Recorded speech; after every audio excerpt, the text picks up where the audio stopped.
Beth touches the steaming water and pulls her hand back. She turns off the hot water, leaving the cold running.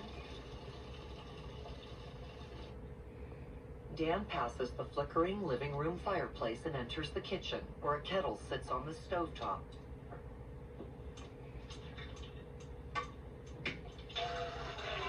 As he fills the kettle at the sink, he glances through the kitchen windows.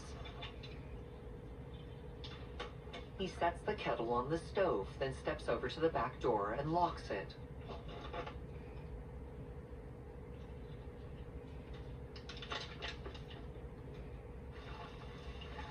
In the bathroom, Beth strokes her hand through the water in the nearly full tub.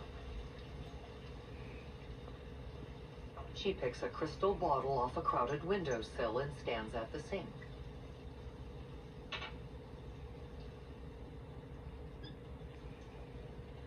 She turns on the sink faucet.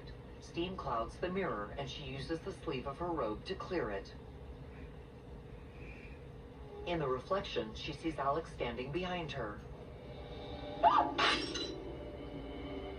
Still in the white dress from her fight with Dan, Alex stands at the bathroom door holding a knife.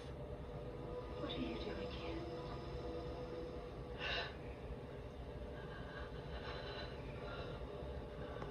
Why are you here? She walks towards Beth, who backs into a corner. He tried to say goodbye to me last night, but he couldn't, because he and I feel the same way about each other.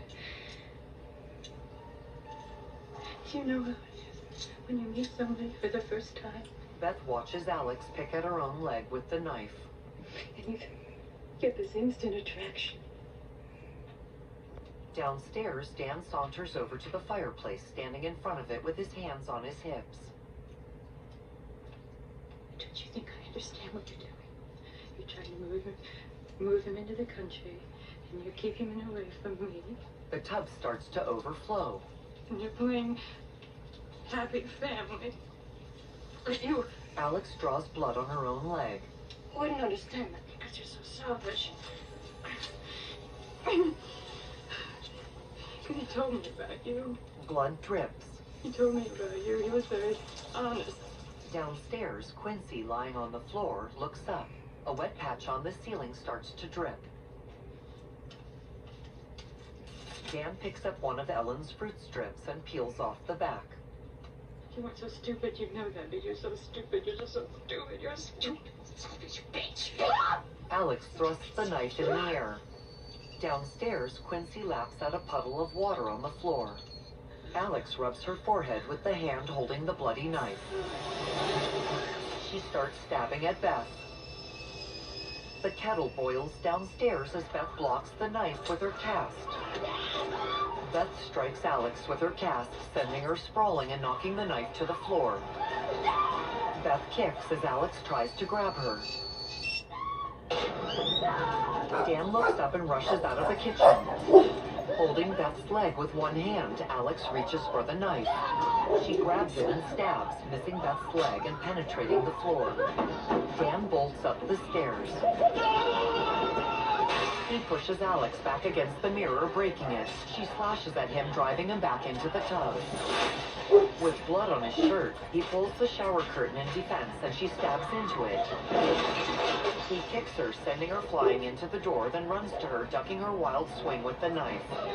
He puts her into a headlock while holding her knife hand and forces her head into the filled tub. He holds her underwater with his hands firmly on her neck as she flails with her arms and legs. She starts to convulse, her eyes rolling back, showing only the whites. She breaks the surface and Dan grabs her face, shoving her back under. Her feet shake violently.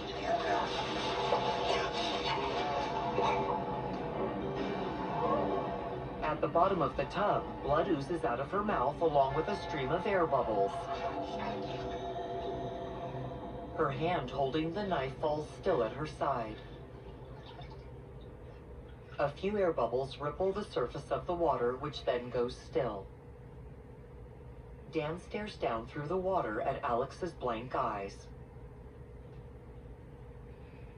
He turns away from her, shaking. Sitting on the edge of the tub, he runs a hand through his wet hair.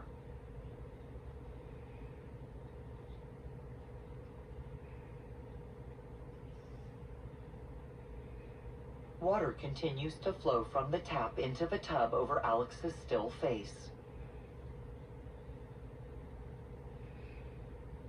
Dan lowers his head and squeezes his eyes shut. Alex rises from the water. The pistol fires and blood flows from a hole in the middle of Alex's chest. Beth stands at the bathroom door holding the gun. Alex slides back down into the tub, her blood smearing the tile behind her. Beth slowly lowers the pistol as Alex's face submerges in blood-red water.